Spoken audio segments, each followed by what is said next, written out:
What's going on, everybody? Welcome into Cash It. I'm Howard Bender. With me, of course, Adam Ronis. What's up, Ronis? I got to tell you, man, knowing that the Mets are doing well, I think it was on Sirius XM when I said, I think it was when I had you come in to wish Jim Bowden a happy birthday. I even said, I was like, Ronis will be in a great mood. Mets are doing well. How are you? They lost on Tuesday. I'm in a bad mood again. Tyler McGill sucks. You can't win every game. No, they have to now. They're in a position where they started slowly. But, yeah, look, there's good things with the Mets. But, I mean, Buck Showalter is really starting to get on my nerves. Like, you're hearing all this reporting about how Francisco Alvarez is showing up early to the ballpark and is eager to learn and get better. And then Gary Sanchez starts on over him on Tuesday when they were off on Monday. Alvarez had probably one of the biggest hits this year so far with that home run in the ninth against the Rays. Like, we're sitting him for Gary Sanchez? Get the fuck out of here. And then, Jeff McNeil is sitting. Why? Because Drew Smiley's on the mound? Like, why are we playing? And then Vientos, all right, fine. He started on Tuesday, but you pinch hit for him for Daniel Vogelbach. I'm sick of this guy. I don't want to see Vogelbach. I don't want to see Canna. Let Beatty play every day. Let Vientos play. Vientos started hitting righties in the minor leagues. He had an OPS of over 1.1. He cut down his strikeout rate. Like, if you're going to call the guy up, just let him play. And if he sucks, send him back down. But just play these guys. And Buck Showalter is so reluctant to play these young guys. I can't stand Vogelbach anymore, man. I mean, he's just not good. Like, how does he not see it? And Mark Canna too. Like, I don't want to see these guys play. Even if the young guys fail, and we know we've seen a lot of rookies come up this year. They've been bid aggressively in FAB. Some of them have hit, some of them flopped, right? Jordan Walker was drafted real early. He's in the minor leagues right now. He's finally started to hit in the minor leagues. Maybe he comes back up soon. So yes, all these guys are not going to come through, but the Mets have these veterans who suck. So just let these young guys play. So that's the one thing that really bothered me about Tuesday in that lineup with Buck Showalter. Yeah, I mean, listen, I get it, and I saw a big buzz about that, very big scuttlebutt about about McNeil sitting, about Gary Sanchez playing. Buck is he's old school. He loves his established players, and I get it. Your established players all blow, so it's like you might as well ride the kids. I'm not 100% sure why Buck is doing it. Maybe we can hit up Jim Bowden and see if he can get us some insight into why that's happening there. But man, I mean, you can't argue against Buck Showalter's track record. There's a guy who maybe hasn't won the World Series, or did Buck? Exactly. He has, it's he always gets fired, and then the year after he's there, then the team wins the World Series. Yeah, with the Yankees and the D-backs. No, I agree, but at the same time, it's just, I just don't think it makes sense what he's doing right now. And yeah, he had a great year last year, got them the 100 wins. But again, in the end, they did not come through in a postseason. And, the goal for this team with all the money they're spending is to win in the postseason. And you could say, well, they haven't won in a while. Why? No, if you're going to spend that money.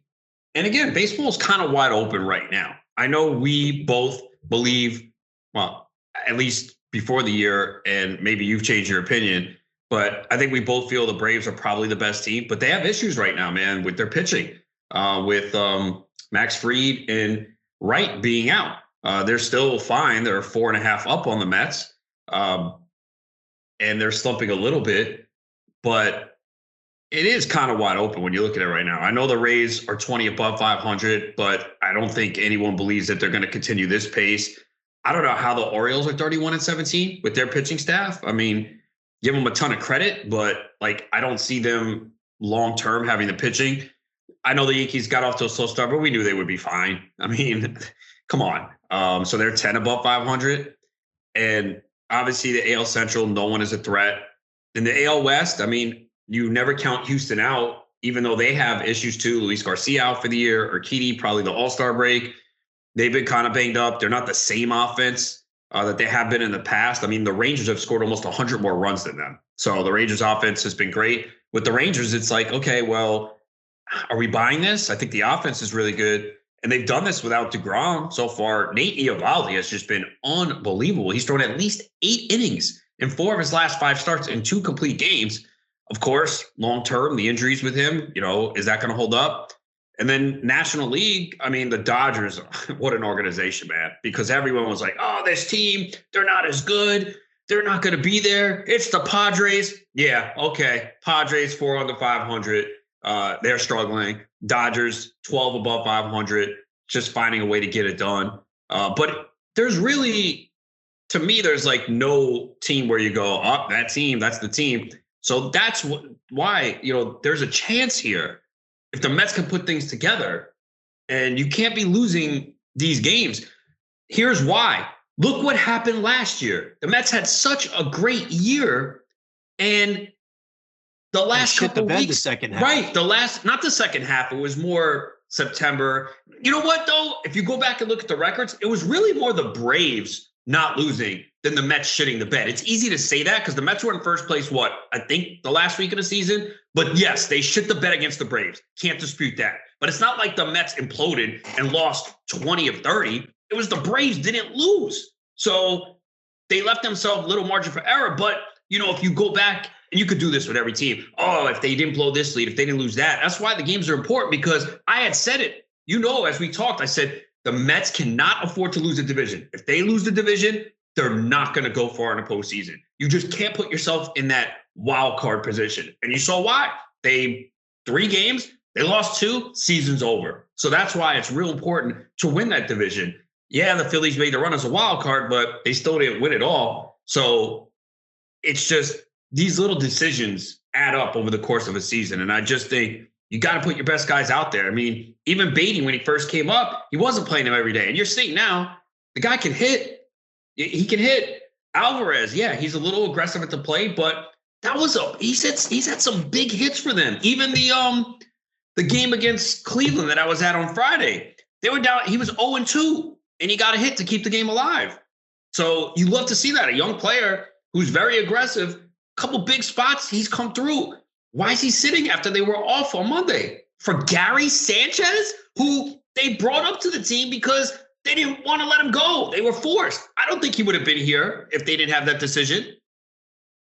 I don't think that he probably would have been there either if they didn't want to make that decision. Listen, again, you know what? Giving Alvarez the extra day off, that doesn't bother me that much, because the bottom line is that come the second half of the season, when shit gets, tight, and I mean, and the wins get, the impact of wins get even more, you don't want to, let him take the extra day of rest here in the month of May, and make sure that, you have him catching 5-6 days a week, come August and September. You don't want to, burn the guy, the kid out. And, he's also, you think about it, he's not used to this lengthy schedule. Do you remember when I guess it was it the second year of Mike Trout, and everybody started flipping out that he put on weight in the off season? Do you remember that? And everybody was like, oh, he got fat. No, it's going to happen. He's going to suck, this and that. And all he did was come out and say, I'm not used to playing this kind of a rigorous schedule. I put on the weight because I noticed last year in the second half of the season, I started to struggle a little bit because I was losing weight. It was a much bigger grind than I thought. So if you're gonna have this kid behind the plate in the second half of the season, you want him as relatively fresh as possible. So, you can look at it and say that Buck Showalter is micromanaging right now and he's making bad decisions. But I think what matters most is where you guys are in the standings come the All-Star break, how far ahead you might be. Disagree. What? It doesn't matter where they are at the All-Star break. How many times the last 2 years haven't they been in first place in the All-Star break? No, but just like maintaining a competitive spot. You don't want to. You're not going to fall back or anything like that. All you want to do is you want to make sure that you are, your playoff contention is where it's at, and then you work Alvarez like a fucking dog. Then you work Beatty every single day, and then that's I mean, I think he's playing more of the long game. The problem is that Mets fans are they're panicky. No, And I mean, listen, see, Yankee fans are also. I mean, Yankee fans with the Yanks in the basement. Last week, I spoke to a number of people who were just over panicking and getting all freaked out about it. But I think that's inherent with Mets fans as well. They start to get a little panicky. They disagree with some of the moves that Buck Showalter's making. They want to see the kids play. And they're not thinking about 2 months down the road. They're thinking about what's going on right now. No, because they're 25 and 24. Okay. I know. Why is Eduardo Escobar hitting fucking second? Why? What has he done? What was his? How did he do? 1 for 3. Okay. Did he draw a walk too? No. So just 1 for 3. Yeah. Why is he hitting second? Because there's a lefty on the mound? Like, come on, man. It's ridiculous. I don't think Mets fans are panicking here. It's easy to say that about New York fans. I agree with your general premise, but just you pinch hit Vogelbach for Vientos? Like, really? Why? What has Vogelbach done? The guy sucks, bro. Who was on the mound? It doesn't matter who was on the mound. It does matter who's on the mound. No, it doesn't. So why do you see, and we've talked about this. How many times have we said, I think we had the conversation last week. Why don't managers let these lefties hit against left-handed pitching, right? They never get the opportunity to, and then they get limited at bats, and then they're like 0 for 9 or 1 for 9 because they never see lefties.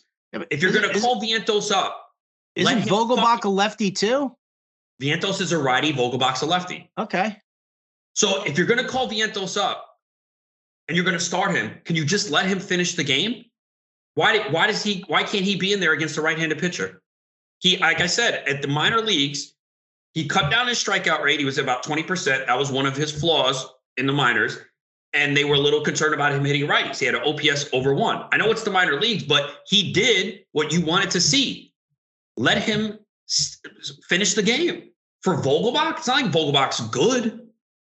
No, but I think you stand more of a chance of Vogelbach finding a mistake pitch and driving it out than Vientos. Nah, I disagree. I mean, come on, dude. Vientos is batting 150 right now. And how many at bats?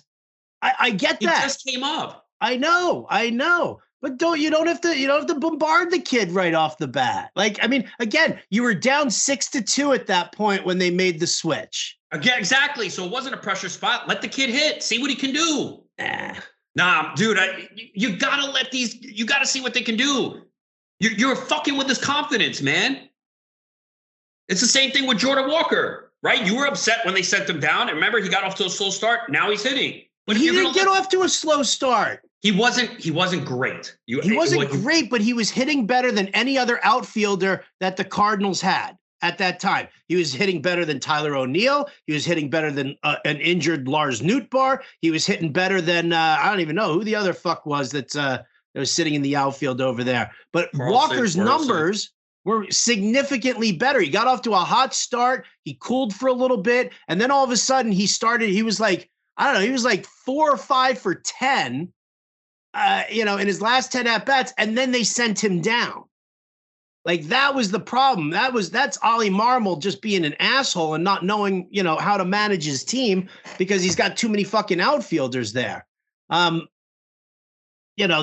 was the move there. I get it that you want to see your rookies up there and you want to see them play and whatnot, but I don't know, maybe Buck saw a possible way for the Mets to get back into the game and not lose it.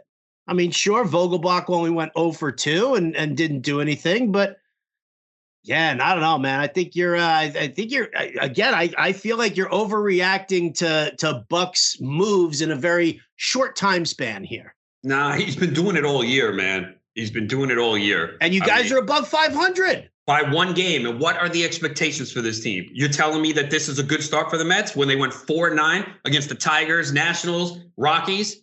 Come on, man. It's been a bad start for the Mets. It's been a terrible start for the Mets, but the majority of the bad start or whatever has been a 10-game suspension by Scherzer, who looked like ass, to start the season, and an injured Justin Verlander. You guys would have been significantly better off Had Scherzer started the season properly, and Verlander wasn't hurt. But the offense has been bad, too. I think they've been shut out 8 times this year, which is more than last year. The offense has been a major disappointment as well. Well, your offense is always a major disappointment, dude. It is. It always is. Go ask Jacob deGrom about his run support over the years. Yeah, I mean, that was really in his starts. That hurts, does it? Does that hurt a little bit? If you look at the offense last year, they had a good year. They were near the top of a lot of categories. This year, they're not. And again, I just think you just gotta, if you're gonna call Vientos and Beatty up, let them fucking play. You can't do this. 0 for 2. I'm taking you out of the game, man. That just doesn't help, man. You don't build confidence. You just got it. We always say it when these teams call up rookies. We're like, well, they called them up. They're going to play, because otherwise, why bring them up? If you're going to jerk them around, then don't bring them up. Just let fucking Vogelbach sit there and fucking swing and miss, and Mark Canha look like shit. If that's what you're going to do. Well, I mean, I think when you're bringing up Beatty and you're bringing up Vientos, you're bringing them up to never send them back down. And that's the thing.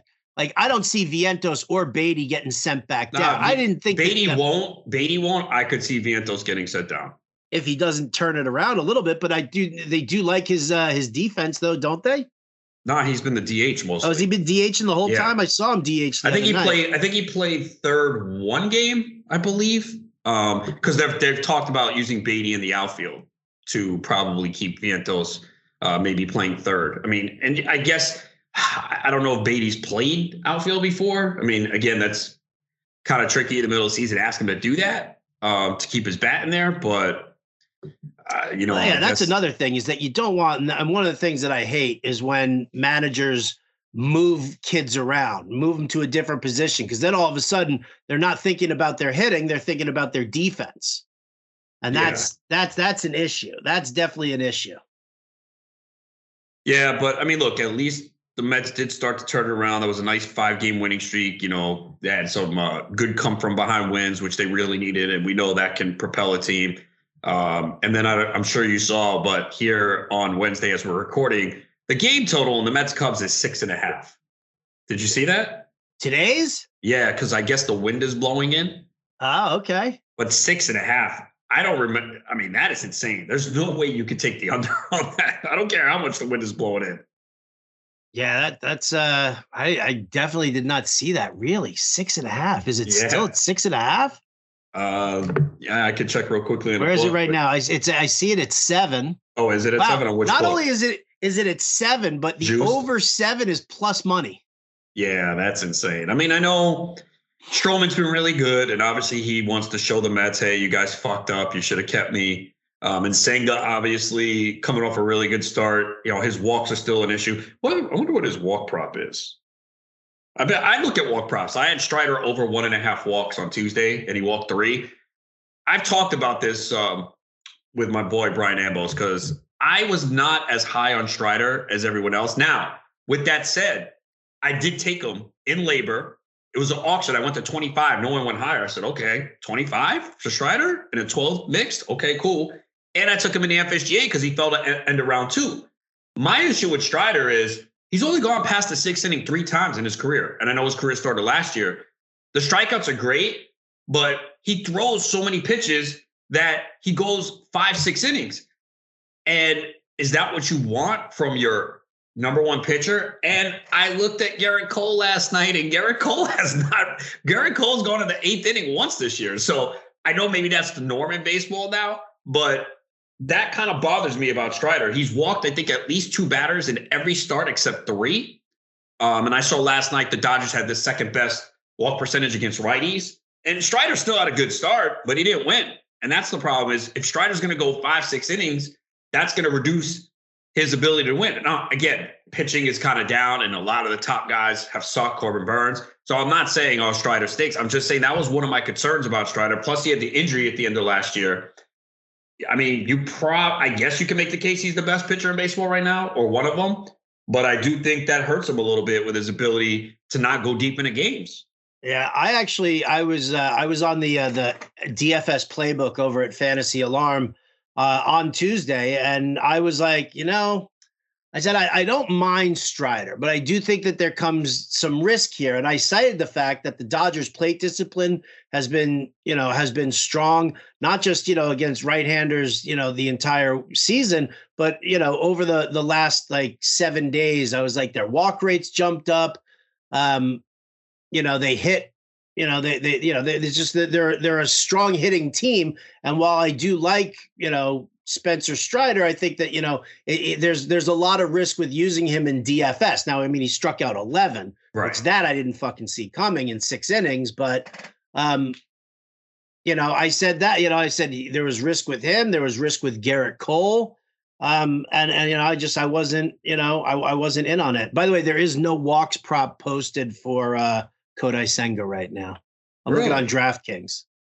Wow. Okay. I see Stroman over 1.5 walks is a minus 200 line, but nothing posted for Kodai Senga. Oh, that's interesting.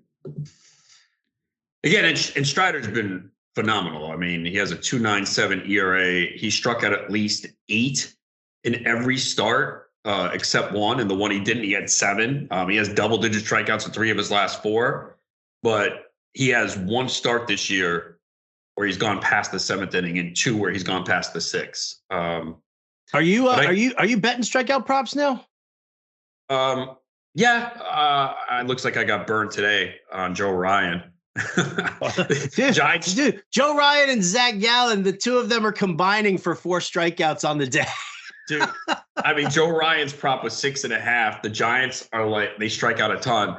He actually had no strikeouts, I think, through 4. He wound up finishing with 4 in 5 innings and then 107 pitches out of the game. So, yeah, I got burned. And then DeSclafani has 6. So go figure. But that happens sometimes, But yeah, I look at different props, walks, total bases.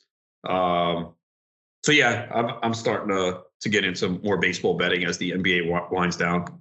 Yeah, I'm actually I've started. I don't know if you've noticed in the betting article, I've started putting in more props than I usually do, because I'm sitting here and I'm like breaking down the games, and the books have really tightened up on the the run lines and the money lines and all that shit that I'm trying to find some ways to do it afterwards or better. And all of a sudden I'm starting to see some really weird plus odds for certain player props.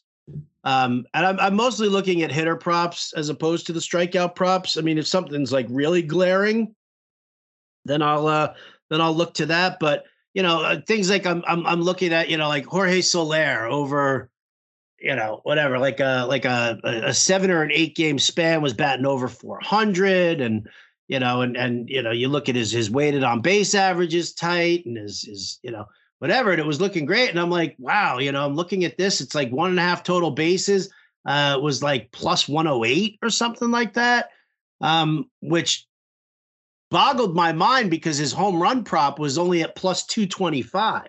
Dude, it was at plus 205 at one point on DraftKings on Tuesday, because like everyone was saying Soler was going to hit a home run. It was Coors Field. It was a lefty. So, yeah, I mean, that thing was bet so much that it was no value. Plus, FanDuel does Dinger Tuesday, so the odds become worse because they know people are playing it. Right. So you don't get the best odds. Like if you see Tuesday, the Dinger Tuesday for FanDuel, and you compare their home run odds to other books, you're getting better odds than the other books. But obviously, it's a nice promo where if the guy doesn't hit a home run, you get bonus bets for the home runs hit in the game. So, I'm just looking at like, straight up. I'm not looking for like all the crazy attachments to it. But I'll tell you what, though, why was Chris Morel at plus 600 yesterday? Because they figured, how's this guy going to keep hitting home runs? I mean, what is it? It's 8. I think it's 8 and 10 games now, and he's hitting every game since he came up, and they still hit him. I think yesterday, there was one day, 2 days ago or 3 days ago, he hit 9th. I'm like, what? Now I know he's striking out a ton. That's the other thing, too, with him for fantasy, okay? I think I've seen a couple of you like sell high. Really? Okay, what are you going to get for him? Okay, we all know he's going to cool off. He did this last year. He came up. He had a pretty good year, power and speed. Now, I picked him up in 2 leagues. I wish I got him in more. I picked him up in Labor and the NFBC Online Championship. I'm just going to write it out, man, at this point. Like, yeah, he's obviously going to cool off, and he'll probably go through a stretch that's pretty bad. because he does strike out a lot. I kind of compare him to Patrick Wisdom. Wisdom went through a ridiculous streak where he's hitting home runs every day. I picked him up in Tout and Labor, and now he's on the bench. I think I cut him in Labor because that's 12 team. Tout, he's on the bench. But, I mean, you kind of knew, well, this guy strikes out a ton, and we saw it last year. So there's going to be a period where he struggles, and it's the same thing with Morel. But, like, unless you play, like, in a league with some casuals and they just are going to jump and there you go. Like, that's what it is. Like, because you and I, buy low, sell high, that shit doesn't work in industry leagues. No. Because every single expert or industry analyst or whatever is 100% skeptical of any great start. Like, it's, if it's not a player who is like a marquee name, and listen, that's also, there's some lazy analysis going on where you get some industry analysts who are like, this guy is, he's doing great and blah, blah, blah, but, I'm not buying it, kind of a thing, unless it's like, somebody who, like Corbin Carroll. Like, if it was some big name there, then they'd be like, yeah, rah, rah, rah. But every other player, there's nothing but skepticism out there in industry leagues. So, like, you and I, in a league where you can trade with, like, let's say, Sirius XM hosts or fantasy alarm analysts or whatever, there's no possible hope of that. But you play in any home league, and there is always somebody who is going to, get fish hooked on Chris Morel. Maybe. I mean, I think people have gotten sharper, but you're right. There probably is someone out there. Look, if someone's going to offer me something good for it, I'm taking it. The guy has a 36.5% strikeout rate, 5.8% walk rate, 429 batting average of balls a play, home run and fly ball percentage 50%. So for every 2 fly balls he's hitting, 1 is going over the wall. So we all know you don't even need to know these stats to figure this out. I mean, he's got 8 home runs in 10 games. He's had a hit and a run in every game since he's been called up in 12. So he was tearing it up in AAA, but we know this is not going to last. So, if you can get something for him, yeah, do it right now for sure. Like I said, I have him in 2 leagues. I'm just going to ride it out. I know at some point he's going to hit my bench once he starts to cool off. Yeah. Oh, no doubt. No doubt about it. Are you doing all right in your other leagues? Yeah. I mean, Tout Wars, I'm second. I was up to like 120. The team in first has 120. I'm 112 going into today. That team looks pretty good. I just got Corey Seager and Altuve back. I know Altuve left the game on Tuesday, but it turns out to be an illness. So that's pretty good. Labor, I'm 4th. My TGFBI team is not good. It was good, and it's sunk to like 10th. My main event team, I told you, keeps fluctuating between like 1st and 7th. I think it's 4th. My online championship team's not that good. It's like 8th, and it's the pitching, man. It's a 12-team league. The pitching just hasn't been good. I keep getting these blow-up starts, so I got to try and figure that out. The offense has been okay. And then I mentioned my home league last week. Actually, it's kind of started to take off. Does your team still suck in that league? Nah, I'm in the 80s now, and it's pretty bunched up. I think I'm not that far off of first place. I think last week it was like 30 out of first. I think now it's more like 20. So starting to make a nice little push here. So as of right now, I won't be rebuilding at this point. Oh, shit, I dropped to 81. Fuck. No. Oh, no, 6th place. So I'm like 26 out of first, 27. So that's not bad. Oh, wow. The first place team dropped our guy, Marty, who listens to this podcast. He was been in first the whole year. He's in second. Too bad. Anyway, and then GST, I have over 120. I'm in second place there. Touched first for a little bit. And so mostly good. Mostly good. A couple teams middle of the pack. But, I kind of look more at the stats and go, okay, am I really that far off? And you know how it is at this time of year. If you have a hot week and home runs, you can pick up 3-4 points, steals. It's the pitch. I think the thing this year, and I don't know if you agree, man, it's just avoiding these blow-ups by pitchers, man. There's so many of them now. It's just like you cross your fingers. You're like, oh, this guy gave up 8 runs in 2 innings. I hope I don't have him on my team. Okay, good thing I don't.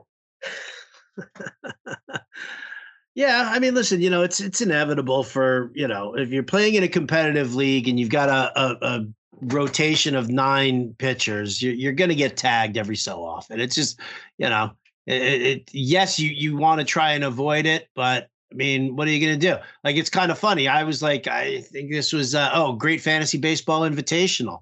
I can't remember who the hell I benched, but I put in fucking Michael Kopech for him. And I was like, Kopech's been sitting on my bench after, just raping my ratios for the first couple of starts of the season. I was like, I get him the fuck out. But I tossed him in there and, hoping for the best going up against Cleveland.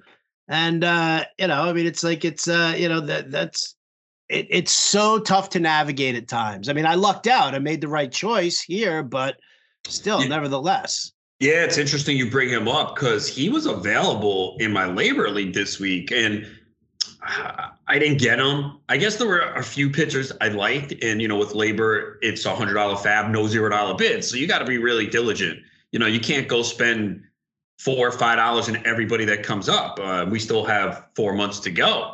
So I put him in there, but only for $1, and obviously I didn't get him. And then after seeing his last 2 starts, I'm like, oh, maybe I should have went higher. I mean, because now over his last 15 innings, now it is the Royals and the Guardians, but I don't care because the way Kopech was pitching, he was getting hit by pretty much everyone.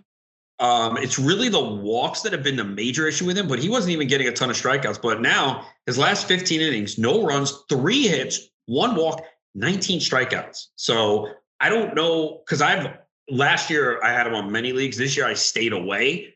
But man, I don't know what's happened here. I know his velocity, the fastball has shown better life because a lot of the underlying stats have been shitty. But whatever's going on here, the last 2 starts, you got to be encouraged if you have him for sure. Yeah, I dropped him in the FSGA a couple of weeks ago. Can't blame you, man. I can't. That's a 15-team league, right? Yeah. Yeah, I mean, look, I can't blame anyone who did. And, we always sit back and like, oh, why'd I do that? I know there were people who... I know exactly why I did that. Like, that's not a question I ever asked. Why? Why did I do that? Because he fucking posted a fucking ERA of like 9 something. Yeah, he was walking guys. He was getting hit hard. So, yeah, I can't blame anyone. It was horrible. It was horrible. But I mean, again, yeah, you look at the Guardians and you look at what they did or what they have done. And I was like, okay, so I feel pretty confident in the fact that I can, he's not going to get destroyed because the Guardians just aren't destroying anybody at this point. Not at all. And I was, whatever. It is what it is. I mean, decisions get made here and there. It's definitely, listen, you know what? And I said this before the season even started. I said the first month and a half of the season is going to be a lot of evaluating players. You got to see, who's responding to, the pitch clock and what teams are most aggressive on the base paths, which teams are the most efficient on the base paths, and, kind of going through that because, you just expected to see different things, at least through the first month. And, we all know that you need a certain number of plate appearances or a certain number of innings pitched for your numbers to level off and to show really what's been going on, right? I mean, what is like people want to see 100 plate appearances from a guy before they make a decision. And so, I feel like, we've gone through the tough navigation part. Like, and now we can take a look and we know who's doing what. And I think where we're a little bit more balanced. We haven't talked about this guy. I don't have him anywhere. Do you have Trey Turner this year? I think I just have him in best ball. Man, has he sucked. We have the article in the draft guide, Fantasy Alarm, every single year. The smart system dictates it. Right, I know that. You don't go for a veteran. And it's so funny too, because I got all these people who are like saying to me, they're pissing and moaning like in our Discord and shit like that, where they're like, I don't know what to fucking do with Trey Turner. Should I just fucking trade him? Blah, blah. I'm like, what? You're going to trade him while his value is at its lowest? Like, how stupid is that? Like that, I don't really, I never understand, but we talk about it. I mean, the thing about Trey Turner right now, no, we haven't discussed it at all. I'm looking at him and he's just pressing at the plate. Look at his strikeout rate. Yeah. Look at his strikeout rate. That's the one number that's way off from anything Trey Turner has usually done. Yeah, it's pretty bad. I mean, I don't have him anywhere, so I didn't like pay that close attention to it. Because like I had Acuna 1. That was the guy I wanted at 1 if I had my shot. So I mean, I did take Julio Rodriguez 3, and he has sucked too. So really, really in the average. I mean, he has hit some power, stole some bases, but Trey Turner has 11 RBIs. He has a 669 OPS. But you're right, strikeout number is by far the highest of his career, going back to his first season in 2015, where he didn't play that much. 26.9%. His hard hit rate is down. So yeah, he's clearly pressing. The team is struggling, and then you feel like, all right, well, I got to put it on my shoulder. So, is there theory, just to clarify, it's for only if you sign with a new team, correct? Yeah, if you're signing a big contract and going to a new team. Okay. Because I was going to say, what about Aaron Judge? Aaron Judge is a mythical creature who is just absolutely yummy delish to watch at the plate. One of the most imposing hitters out there. But yeah, no, it's about changing teams. And, and we can also attest to the fact that, adding more pressure to yourself, now that Bryce Harper is back, I think that's going to help kind of turn things around for Trey Turner. Like, I'll bet you, we're starting to see right now his walk rate is kind of, where it's been over the last couple of seasons. I think we'll start seeing the strikeout rate kind of diminish a little bit once this team is like, starts to gel a little bit more. And they are, again, one big offensive push by the Phillies.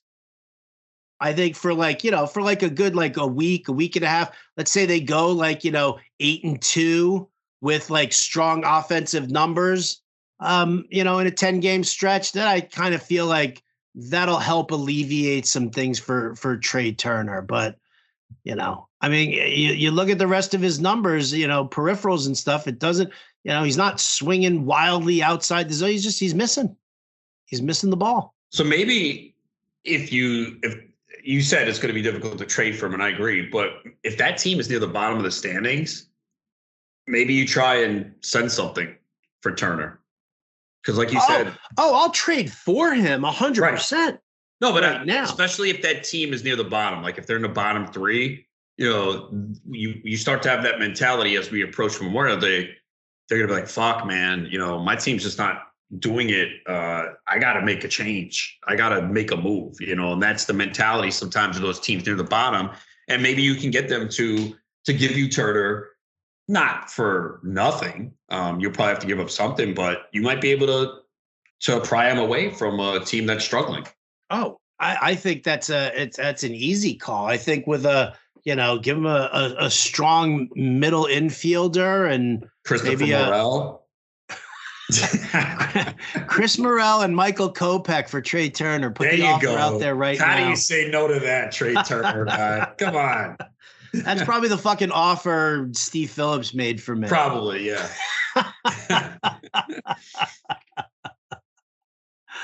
Oh, man. Unbelievable, man. Unbelievable. I'll tell you what. So for me, my fantasy baseball check-in right now, I'm second in the FSGA league. I'm third in the Barf league. I'm fifth in the Barf league. I'm third in my division in Great Fantasy Baseball Invitational. My team is like top 30 overall right now for that. But here you go. Here's the kick to the groin that I forgot about it in to some degree, but my draft and hold for Tout Wars, I don't know why I was thinking it was best ball. And I just stopped. I just haven't made roster moves over the last few weeks. And I'm like, oh, fuck, dude, this guy's hurt. This guy's back in the minors. Like, what the fuck am I doing right now? Oh, you're supposed to set your lineup? Supposed to set your lineup every week. Oh, okay. Yeah. So it's kind of like the draft champions league. It's just like a draft champions. Yeah. But for some reason, I wasn't, because my draft champions teams, I'm fine, right? Like I know I have to make those moves every single time. Maybe it's because there's money involved. Maybe that's what it is. Maybe because there's money involved, that I'll pay attention to that. But for my fucking Tout Wars team, I was like, man, my team's plummeting. I was like sitting there, I was in like fifth and fourth, and all of a sudden I was like, I'm looking, when you're on the other side of the standings, they've got like the top half and then the bottom half is like side by side with it. Boom, garbage. So yeah, those leagues are tough because like I have one where I don't even have enough pitchers to fill in. They're hurt, and that's the unfortunate part when you do those. Again, I use those more as my prep. Obviously, I want to win. I think I did 3 draft champions. One's in first, and one has actually been moving up. I think it's 7th or 8th. The other one's like 12th because, I got like fucking a reliever that I have to start just to put in a full pitching staff because of injuries. So yeah, that's going to happen. If you do multiple, you're going to have one where you just have like so many injuries and you just can't fill a starting roster. Yeah, which is, definitely what's happened to me in a couple of spots there. I mean, I'm just, just at my, there you go. My draft and hold for Tout Wars. I mean, yeah, Jordan Walker's in the minors. Dylan Carlson's on the IL. Adam Duvall's on the IL. Frelick got hurt. They sent down Aaron Hicks. He's not doing nothing. Well, he designated for assignment. I know. Elihuris Montero down in the minors. Clevenger just went on the IL. Yeah, there's like a whole mess of shit that's like going on there where I'm like, I don't even know who to put. I'm like starting fucking Owen Miller as my corner infielder. He's been good. He homered again. I know, but he's just been on my bench for the last couple of weeks. I just put him in now for next week, so that means he's going to go 0 for 21. Probably because he had a homer and a stolen base on Tuesday, and then today, where he's batting cleanup, he homered again. So I picked him up in my home league. I did bid on him in the NFBC, but didn't get him. I don't see this really keeping up either. But right now, they're playing him.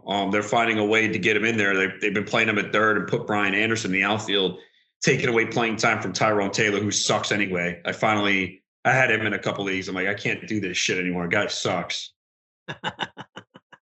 Yeah, again, like, well, that was the thing. I mean, I was looking at that Milwaukee outfield, and it was like, I was more bullish on Joey Wiemer, Sal Frelick. I was like, when Tyrone Taylor got hurt, and you were like, okay, he's going to be out for an extended period of time. I started looking around in that area. And I was like, because I didn't have very much confidence in the fact that Brian Anderson was going to be able to like perform well and hold that outfield spot for them, which is kind of what happened. And then in the process of that, then was it Garrett Mitchell got hurt? Yeah, that was a bad one, man. I fucking had him in my NFBC main event. I was excited, and then he fucking went down. That was a big. I mean, I forgot about that. Thanks for reminding me. It's my pleasure. Yeah, I know that. Believe me, dude. I had Garrett Mitchell everywhere. Everywhere, man. So going back to a conversation we had 2 weeks ago, we talked about the Cardinals winning the Central. They were plus 350 then when they were horrible. Do you know what they are right now? No, what's your guess? Looked. What's your guess? Guess. I have it in front of me. Wait. So Cardinals right now to win the division? Yes. Plus 280. Plus 225. 225, even that good, only behind the Brewers, who are minus 140. Well, I mean, Pittsburgh is already in second place. Brewers are in first. We knew the Pirates were not. I mean, come on. Right, we all exactly. Nobody, and that's Vegas knew that also. I know, because remember, we were like, what, plus 350? Because I think at that point they might have been like 15 below or something. I mean, it was bad in the last place, but we bought, and I was like, oh, I kind of want to bet them to win the division. I'm like, plus 350 though? That's all you're giving me when they're 15 below? Now they're 5 games out, and they've won 7 of their last 10, and they're 6 under 500, but plus 225. I mean, but we don't like Marmolbo. That's the problem. We don't like Marmol at all. If you had to bet it now, who would you take? If I had to bet it right now? Yeah.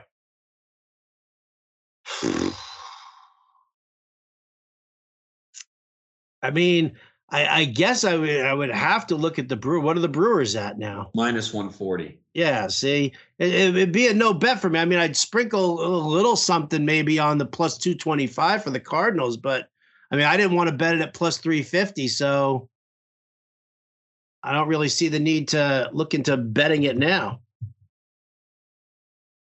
Yeah, I mean, I guess my biggest hesitation is Mormont. I mean, the other day he said, yeah, well, we can't start Liberatore because we need to make sure we have an arm in the bullpen. I'm like, what? Like, he should be in the rotation. They got to fire him. It's insane, man. They have to fire him. He's not good. No, this team has the most talent in the division, at least offensively. I mean, the pitching, Michaelis allows a lot of contact. Wainwright's older. Matz isn't that good. So I get it. That's the one, hesitation is it's not like they have strong pitching. They've been able to get by with it the last couple of years. And again, part of it is the division stinks, because we don't know when Woodruff's coming back. They had said sometime in June, but now it looks like it might be after the All-Star break. So Burns has not been dominant. So there's some questions there with the Brewers. I mean, both central divisions in both leagues, like, they suck. I mean, the Twins are one game above 500 in first place. I mean, the Tigers are in second place. They're 21-25. They're 2.5 back. Dude, that's all Eduardo Rodriguez. Yeah, I know. My goodness, man. I mean, they're minus 51. I mean, the only it's crazy, man, these divisions in the Central. I mean, I guess that's where you have to look for a long shot if you're trying to play a division and get good odds, because, I mean, I guess, like, yeah, the Guardians are plus 350, the White Sox are plus 800. I mean, we both felt like the White Sox would be competitive this year. Could they turn it around? I mean, if Kopech's going to be good and Giolito's been solid, I mean, again, Eloy Jimenez, can he stay healthy? Luis Robert has been fucking awesome. The 1 year I don't have him, and he's fucking tearing it up. See, you know what, though? I have Luis Robert in a bunch of spots because I wasn't going to turn around and be like, you know what? He didn't perform last year and blah, blah, blah. And I was expecting him and this and that. I couldn't do it. And I grabbed him. And I got him for like a good round or two discount. He was dropping in a lot of drafts, but then again, I also took Eloy too. So did I. I took Eloy, and I said I'm never drafting him again after this year. Although it looks like he's about ready to start a rehab assignment, so he might come back a little bit early. But yeah, Robert, I wasn't avoiding, but I wasn't targeting. I'd have to go back and look and see who I took in that range. But yeah, I mean, if you look at some of these division winners, like the Twins are minus 230, Guardians plus 350, White Sox plus 800. The Rays are minus 150. The Yankees are plus 270. I thought the Blue Jays would be better. I know they're 3 above 500, but they're plus 800. Obviously, no one believes in the Orioles. They're plus 900, even though they're 3 games out. And I think they have the second best record in baseball right now. Yeah, they do. And they're plus 900 as the 4th option to win the division. Astros are minus 140, and they're in second. And the Rangers are plus 250. The Braves are minus 425, Mets are plus 450, Dodgers minus 425, Padres plus 700. So I think if you're looking for value, it's probably in the Central where you got to figure out, okay, who's the team that can sneak up and win this division? I mean, Cubs are 4.5 out there plus 750, but I don't think people buy into them. So I guess it's the Central division if you're looking for a long shot to win the division to get good odds. Yeah. Yeah, it's probably the place to go. I don't know, man. I'm already like, it's so funny. Like, I'm not even worried. I'm not even thinking about action now for division winners and like I'm already shifting my thought process because I've already shifted from full game bets to more prop bets added in and making sure that happens. And then I'm like ready to start diving into to wins totals for NFL. Like I'm not even. I'm going to let the baseball season go as it does. I bet my win totals, early on before the season started.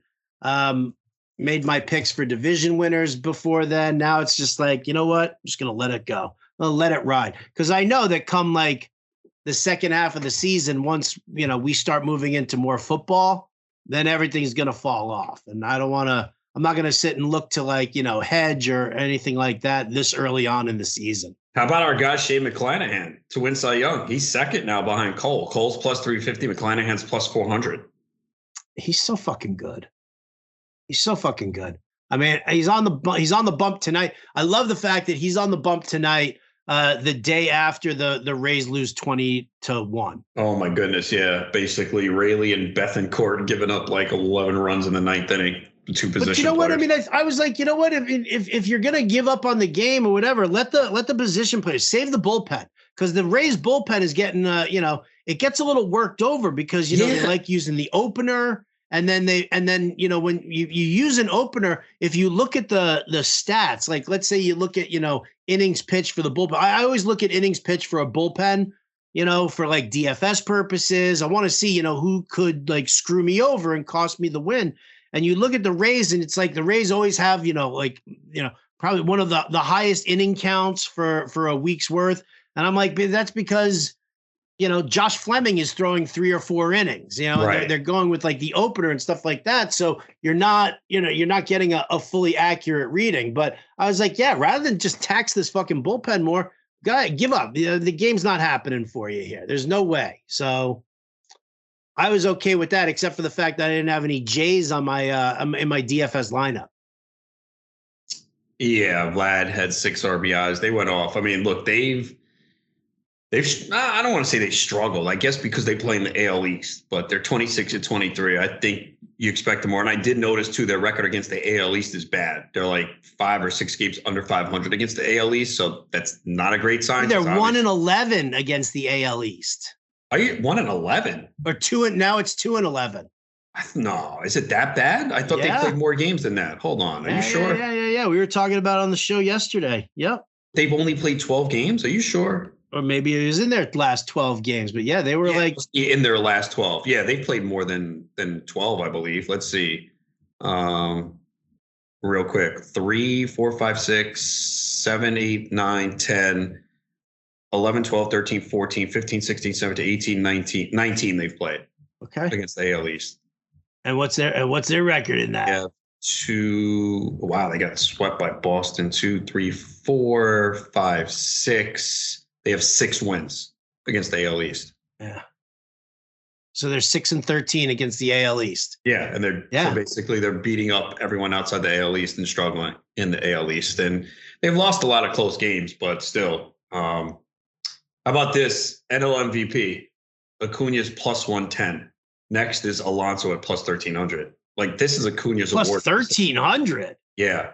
Wow. I mean, it's Acuna's award if he stays healthy. How does he not win it? The team is in first, 20 steals, the power, the average. I mean, it's his award if he stays healthy. I mean, I know Alonso has the home runs, but if it comes down to Acuna and Alonso and the numbers are close and the Braves win the division, Acuna's getting it. Oh, yeah, he should.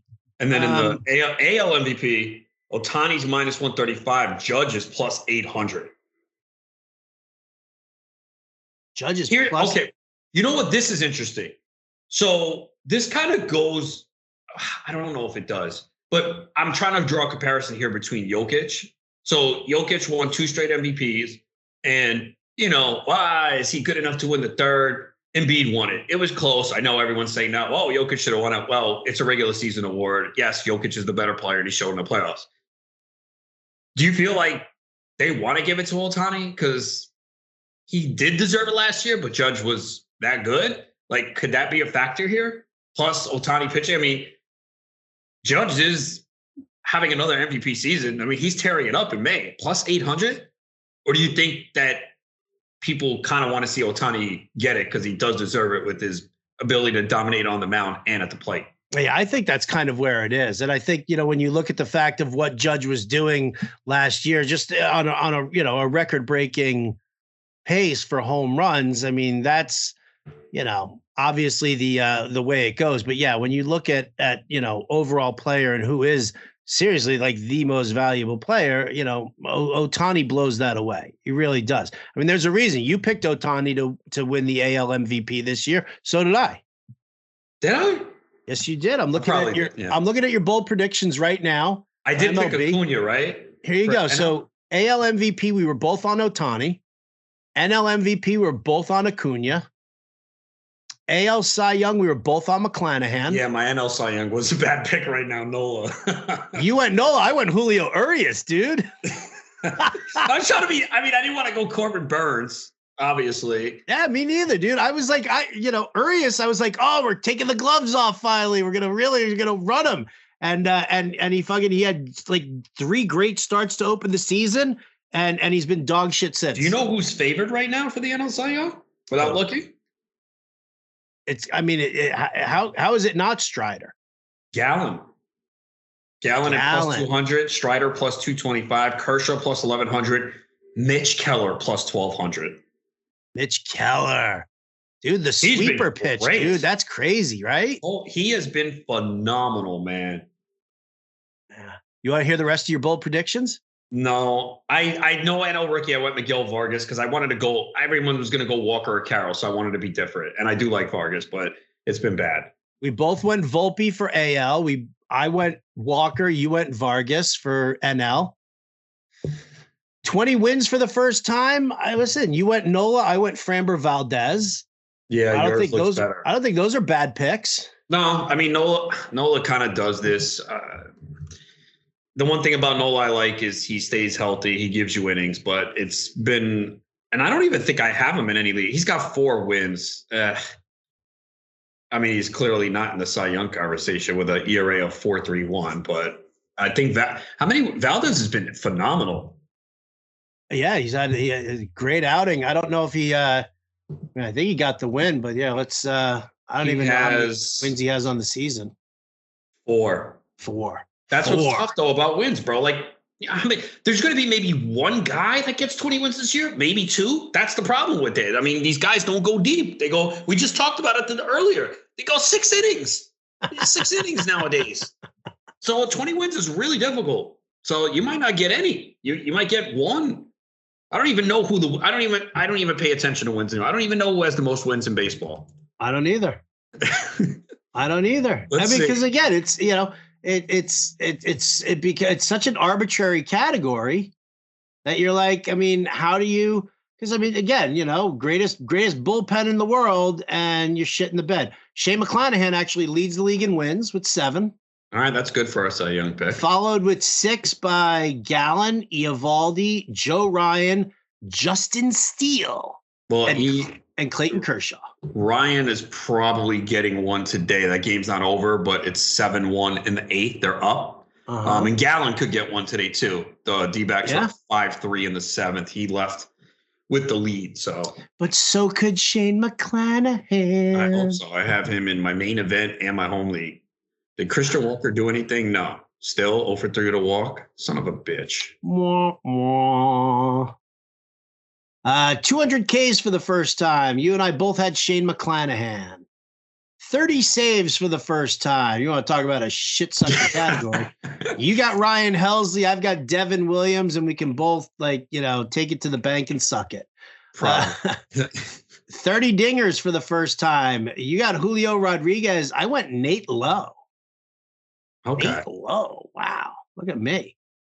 30 stolen bases for the first time. Andres Jimenez for me. That probably won't work. Nico Horner for you. That's definitely in the cards. Yeah, he's had a great year. I don't have him anywhere. He has been phenomenal, and even with being on the IL, and he came back pretty quick. I don't know how both of us forgot Esteury Ruiz because I drafted him. I have him in town. I know. That was kind of because I took some heat for that pick when they did the broadcast, and I was like, look, he's gonna play every day. He's been leading off too. And actually, I think I had this conversation when I did the Fantasy Alarm Show with Dr. Roto because he said he wanted Ruiz. We're in the same Tout Wars draft. And I was saying, look, if Ruiz keeps doing this, I have Ruiz and Acuna on the same team. So obviously I'm first in steals. I'm going to have to move Ruiz at some point. At some point. Oh, so Nico Horner. You could probably just keep him and just drop Taylor Ward. Oh, I do have Taylor Ward in that league. How the fuck did you know? Because you and I both picked Taylor Ward to hit 300 for the first time. and I was looking at it, I was like, fucking Mickey Moniak is playing over Taylor Ward nowadays. So I picked up Mickey Moniak in the GST 2 weeks ago. I didn't play him last week. This week, last minute, I said, let me play him. I have Taylor Ward in tout. He's in my lineup for the week. Ward did pinch hit, scored a run. I haven't seen the Angels lineup yet, but Moniak's another guy too. He's striking out a ton. Look, ride this wave. Someone asked me about him or McLean as a pickup. I said McLean. He's playing shortstop, hitting second. Reds. They're going to play him every day. Moniak starts to cool off. He's going to hit the bench. Now, he does have the pedigree. Number 1 overall pick in 2016. I did put him in my waiver wire article on fantasyalarm.com on Tuesday. But you got to understand too, like, I don't know if it's going to last. But again, this is what you have to do nowadays too. Sometimes straighten these guys. Some of them are going to stick. You know, I'm trying to think. Like Taylor Ward was a guy last year, right? You picked him up and pretty much, yes, he went through a dry spell and he got hurt, but he was on your roster all year. Some of these guys will, some of them won't, but you have to act early and take a shot. If you don't, someone else will. So, you know, I picked up Moniak. He's in the lineup this week, and I don't expect him to be on my roster the whole year, but you can understand why the Angels are playing him right now. And it sucks for Taylor Ward because, you know, they're not sitting Renfroe, they're not sitting Trout. So he's going to be the odd guy out for now. I'm going to hold Ward in 15-team leagues. 10-team leagues, I might drop him at the end of the week if he keeps sitting. I don't want to, but, you know, tough decisions there. I mean, certain guys, I mean, it's, you ride the wave until it breaks. You know, and if it's a come from out of nowhere type guy, then yeah, I have no problem dropping him once he cools off. A guy like Taylor Ward, though, I'll keep on the bench unless I absolutely positively need that roster spot. Yes. Like, I don't want to just give up on a guy who I was pretty bullish on coming into the season. Me too, man. It's been disappointing so far, and then never thought that Mickey Moniak would be the guy that, you know, comes out of nowhere to kind of send him to the bench for now. Yeah. 2020 for the first time. You said Tyler O'Neill. I'll just go fuck myself with the Jazz Chisholm call. Well, you still might get it. I mean, it's possible. We'll see. No, isn't he like 7-13? I don't know. He's got 13 stolen bases, which is great. I mean, both of our guys are hurt, but Tyler O'Neill, the manager fucking hates him. Hates him. Cheap source of home runs. You hit it nicely with Jorge Soler. I went Michael Conforto. It's not terrible. No, dude, that's a good one. He's got 10. Does he have 10 already? Yeah, he owned again yesterday. I'd flex right now, but I don't want to rip my shirt. Dude, Soler is a guy that I put in that waiver wire column like 5 times because his Yahoo ownership is fucking ridiculous. I haven't checked what it is now, but what's your rule for that? Like, I don't want to write the same guy all the time, but when I see him like in the 20-30%, I'm like, what is wrong with you people? Then did you write that? Is that the specific sentence? No, but I'm like, I don't know. I didn't say that, but I'm just like, I keep mentioning him. I don't know why. This is a guy that, yes, he hit the 47 home runs. Was it 19 when everyone was hitting home runs? But like, this is a guy that's got legit power. He shouldn't be. Even I get it in Yahoo, there's dead teams and all that. It doesn't matter, man. Like, I see worse players that are higher roster than him. I'll tell you what. Your next waiver wire article comes out on Saturday. Yeah. If his ownership percentages are still low, I want to see your recommendation, Jorge Soler. And when you do the player write-up, you just simply write, what the fuck are you people waiting for? That's it. That's your analysis. I've had this guy in the fucking article for 4 straight weeks and nobody's picking him up. And what the hell's wrong? Oh, well, you know, I mean, I don't want his batting average and blah, blah, blah, blah, blah, blah, blah. Take the home runs.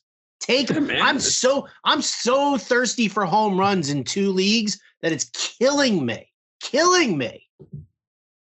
I mean, look, if it's not, it has to be up by now. They had 4 games in Coors Field. Like, you know, if you just, like, come on, man. But, like, I've talked about it on the Sirius XM show because, you know, we kind of do DFS, betting and all. He's 54% on Yahoo right now. I try not to put in guys over 50%, but he's 54%. That's still too low. It is definitely too low. Like Patrick Wisdom is 67%. How is he owe more than Soler? Well, because, when the wind's blowing out at Wrigley, I mean, it really, really helps him out. And, Marlins Park, it's a pitcher's park. And I mean, he doesn't really have any support in the lineup. There's no protection.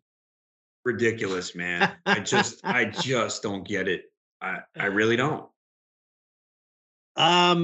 Cheap source of stolen bases. Garrett Mitchell for me. CJ Abrams for you. I don't even know if Abrams has any stolen bases. He's been okay. I don't know how many offhand. I had him on one team and I didn't keep him. I drafted him and cut him. I think it was in a 12-team league. That's why. Let's see. He's got 5. Okay. Cheap source of strikeouts. I stupidly went with Martin Perez. You went with Alex Cobb. That's a solid pick. Yeah, Cobb's. I'm a big Alex Cobb guy. He had another good outing yesterday. So, cheap source of saves. I hit it with Carlos Estevez, who has 10 or 11 saves. Yeah, right dude. I was not on him, man. I didn't think he was going to be able to close, and that was some of the reports. So I was looking at other guys, and then he's been really good. Yeah, I have him in a bunch of spots, so I'm pretty stoked about that. You went with Michael Fulmer. I can understand why you would have done that. Yeah, it looked good for a week. Yeah, for a week it did. Sure. Here you go. Fail to match the hype. I somehow said Wander Franco. Dude, we were both. I agree. Look, we got to take L's when we're honest here. I understand the prospect pedigree, but I was not on him. My goodness, man. Because I was like, where's the power? Yeah, he's a great hitter. The average is there, contact. I just didn't think the power is going to be there yet. And yeah, he's been fucking good. You went Dylan Cease. I don't think that's too terrible of a call here. Yeah, he has not been good. I just didn't like him going in the 3rd round. The walks, you cannot have a walk rate like that and overcome it year after year. You just can't. And yeah, his ERA is 4.6. The strikeouts are down too. 30.4% last year, 23%. Walk rate is still high at 9.6%. Whip of 1.36. So yeah, that one looks pretty good so far. All right. Exceeds expectations. I had Patrick Sandoval. You have Jake Fraley. So I'd say you're in the lead right there. But yes, jury's still out on those two, I think. Yeah, Fraley's been pretty good. The problem with him, he sits against lefties. So I have him in labor, and I think he has 5 lefties this week. I had to sit him. Right. Okay. Must own. We both went for the Phillies. You said Alec Baum, and I said Nick Castellanos. Castellanos, I know, has been struggling lately. Bohm has been slumping too. Overall, I mean, Bohm's 260, 5 homers, 33 RBIs, 2 steals. Been okay. I have him in tout. OBP 318. That sucks. Castellanos, I don't have this year. I've always been a huge fan of him, but I did not draft him this year. He is, I know lately he's been bad. 296, 520, 5 homers, 26. So they're both kind of similar. Castellanos has a 388 batting average of balls in play. He's really hitting 296. I thought he was been slumping. Okay. I mean, so there's similar numbers. Your guy has better average. I guess I'd say jury's still out. Yeah, definitely. And in the oh hell no, we're both looking pretty good right now. I had Jacob deGrom. You had Michael Harris II. Neither one of them has performed the way they're supposed to. Oh, yeah. Michael Harris is just, I could not, like, 3rd round, 2nd round sometimes. The guy's 22 years old and didn't have the plate discipline. I know he's been hurt, but now he's losing playing time, hitting 163. So, yeah, I mean, look, I didn't think it'd be this bad, but no way I'm taking that guy in round 3. DeGrom, it's clear. It's injury. I mean, we all know when he's on the mound, he's dominant, but injuries have been a major factor. I took him in one league. It was a draft champion league in round 3. And then after that, I said, what the fuck was I thinking? And stop drafting him. It's like, let me get one share. It's round 3. If he 22 starts, I'll be happy with this pick. Yeah, that's It just sucks. And that catches you up on where we were. That's your 2-month check-in on our 2023 MLB bold predictions. I think we did. I think we've done fairly well. A lot of hits, couple of misses, and that's just the way it goes. But unfortunately, ladies and gentlemen, Adam and I are out of time right now because, well, I've got to go record another live stream, and Adam's got to go do some other work, and then I got to do some more work, and then we both have shows later on today. So we thank you all for joining us here on the Cash It podcast. Adam, any final thoughts, last minute things to tell the kids? Hopefully the Celtics can win Game 5, so we get more NBA action. Oh God, I hope not, dude. Why? Just get it done. Just get it done. Yeah, give me Nuggets, Heat. Let's get it done. Let's get out of here. Jimmy Butler versus Nikola Jokic. Thank you very much. That's all I want. Stop with this nonsense. I want the Panthers to sweep tonight, and then I want the Golden Knights to dispatch of the Stars. Let's just put it to an end there. Let's get to the finals and stop fucking around. Yeah, the problem is if the Celtics lose on Thursday, you go 1 week with no games. I think in the NHL, isn't it worse? Doesn't the Stanley Cup begin June something, right? Adam, I'm okay with that. Okay. I'm okay with that. Give both. Give all the teams ample time to rest before the finals. That way, everybody's as healthy as we can possibly be. There's no distinct advantage. There's no team that's that's been out for 8 days and the other team has only been off for 2 or 3. Like, we're all in the same boat here. And if that just means that we miss a week of hockey and basketball, so be it. We have all this baseball to enjoy. That is true. But it's just, when you enjoy the sport and it's near the end and then you're not going to get as many games, it's not as exciting. But I feel you. At least we do have baseball. We have baseball. There you go. Go for longer walks, man. Enjoy yourself. There's day baseball, so to watch that. There's daytime baseball. Exactly. All right.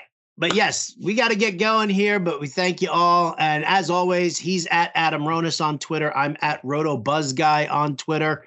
You can always hit us up if there's a topic you want to hear discussed here on the Cash It podcast. Serve it on up. We got you here. It's a lot of fantasy baseball, but always happy to talk. We'll have to start creeping in. NFL Draft Guide for Fantasy Alarm. The initial launch for the Living Draft Guide is June 15th. So we'll get Adam talking some football before you know it. In the meantime, that's going to do it for us here on the Cash It podcast. Thank you so much for liking and subscribing. For Adam Ronis, I'm Howard Bender, and we'll catch you next time.